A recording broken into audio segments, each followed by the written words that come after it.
Yo, what is up, you guys? Welcome back to another video. Today, I'll be showing you guys the best teams you can make for the upcoming 0.5 update. Now, before I get into it, if you like this video, make sure to subscribe, drop a like, and give me more video ideas in the comments below. Now, let's get into it. Alright, so the game has been out for about a week, and the team building can be pretty confusing for some people.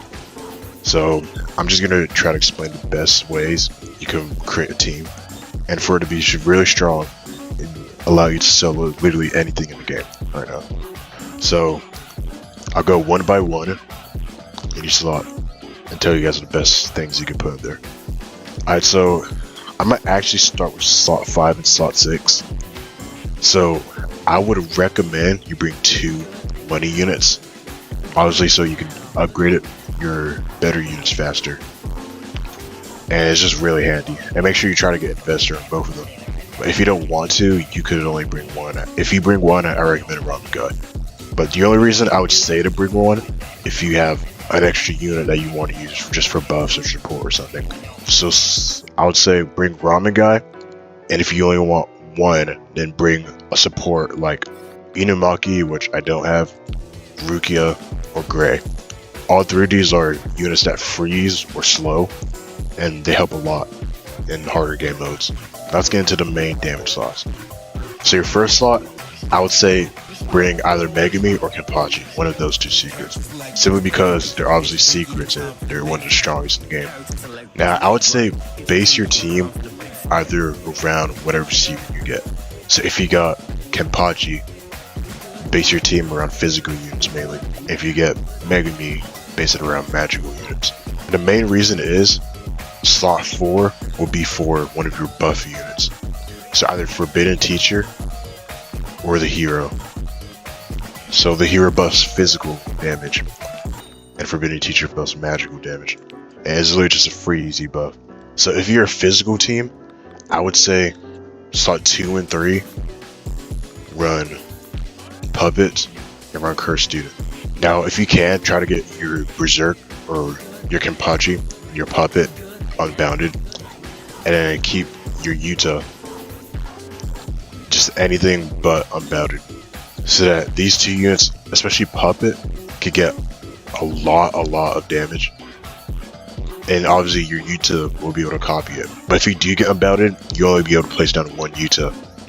So I saw some clip where some guy's Puppet was doing 200,000 and he had 3 Yutas down, and they all copied the 200,000 damage that he was doing. So just like that, he was doing almost 1 million damage per second. And obviously in slot 4, since it's a physical team, run Hero, because you get a free 25% damage buff. And I would say this is probably one of the best teams you can make in the game. And especially if you get good equipment. I don't have any equipment right now, but if you do get good equipment and you reroll into Forgery, I think that would probably be the best team you can make. Now for a magical team, obviously I don't have Megami, but you can try to get Megami. I would say he's harder to get than Kenpachi, because Kenpachi took me, I think, 3 hours of just macroing. But Megami, obviously, I'm only like less than halfway to the pity, and it takes like a lot of gems and a lot of time and a lot of macroing. So I would say get Kenpachi simply because, in my opinion, the physical team's stronger and he's much easier to get. So get Megami in your first slot.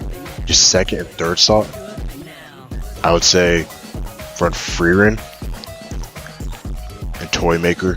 Freerin at max upgrade can do about 50,000 damage if you have Unbounded on her. So I would say try to get Unbound on her. And she can do even more with her equips. And obviously Toymaker has a full AoE and summons. And she's really handy to have too. So try to get Unbound her also.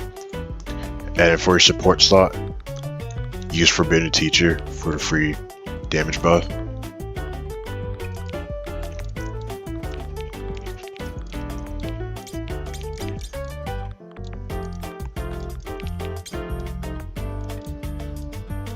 Now unfortunately, damage buff does not stack. I just checked it. But it is pretty useful. It's literally just free 30% damage buff. And obviously, like I said earlier, you can either run one money farm and a support unit, or 2 money farms. Now, if I were to pick a team, I would say both these teams are strong, especially in their own way. But I would say go with the physical team, simply because it's just way more cheaper and easier to get. And you only really need Unbound on like 2 units. Once you get higher level, trade crystals are pretty difficult to get. It's just way more handy and easier to run a team that doesn't need as much. So I would say I think this is probably the best team you can make so far in this game. And just be ready for this next update. But obviously, all of this is my opinion. And let me know if you guys have a better team in the comments. But thank you guys so much for watching. Make sure to drop a sub, a like, and I'll see you guys in the next one.